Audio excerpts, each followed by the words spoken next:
Setting the stage.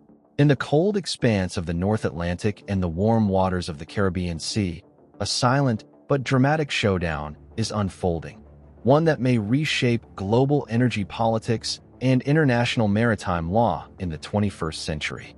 What seems, at first glance, like a routine enforcement of sanctions has quickly become one of the most controversial and consequential geopolitical stories of our time. At the heart of this story are oil tankers, massive vessels that carry one of the world's most strategic and politically charged commodities. But these are not ordinary tankers. They are vessels entangled in sanctions, ship tracking evasions, and the broader tug-of-war between global superpowers. And their seizure by the United States has sent shockwaves across capitals from Washington and Moscow to Caracas and Beijing. Historical context. To understand this story properly, we must go back several years.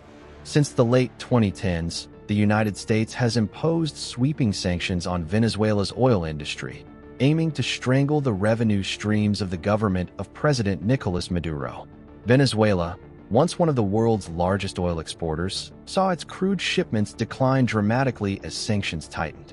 The U.S. Treasury Department designated key Venezuelan oil firms and tankers as sanctioned entities, blocking their access to global financial systems and making it illegal for American companies to do business with them.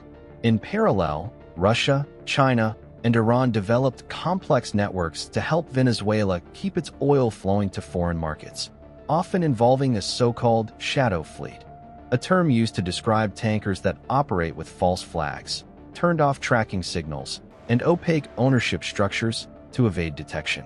These shadow ships became more than just vessels. They became symbols of an international game of cat and mouse, where sanctions enforcement meets evasive tactics and maritime law is tested in the open ocean. The seizure, what happened? On January 7, 2026, U.S. forces executed one of the most significant maritime operations in recent history.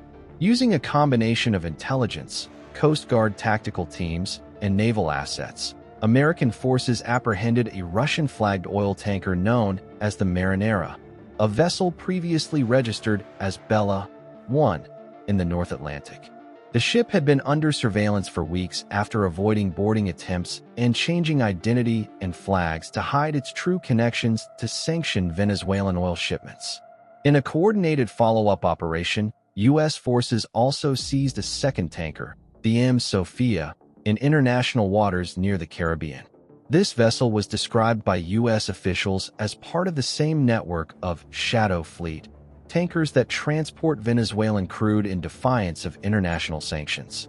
The operation involved precise boarding maneuvers, helicopters, and multiple branches of U.S. federal agencies working together. According to U.S. officials, the seizures were carried out under judicial orders and were necessary to enforce existing sanctions, prevent illicit oil trading, and cut off critical revenue streams that Washington alleges fund criminal and destabilizing activities. U.S. reasoning and domestic perspective.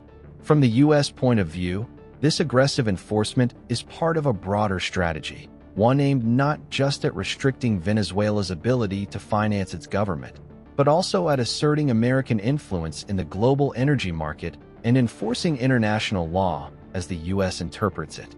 Officials have argued that the vessels were clearly violating sanctions and that their capture was lawful under U.S. statutes and a necessary step to uphold the integrity of global sanctions regimes.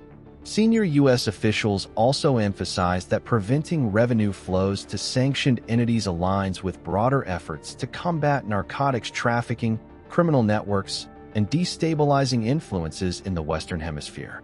Reuters.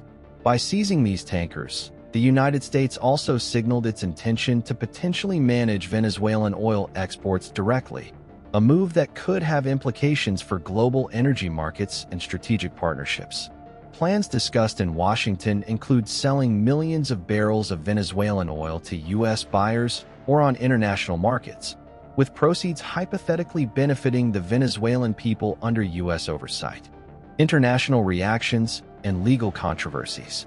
While Washington defends its actions, the international reaction has been swift and sharply divided.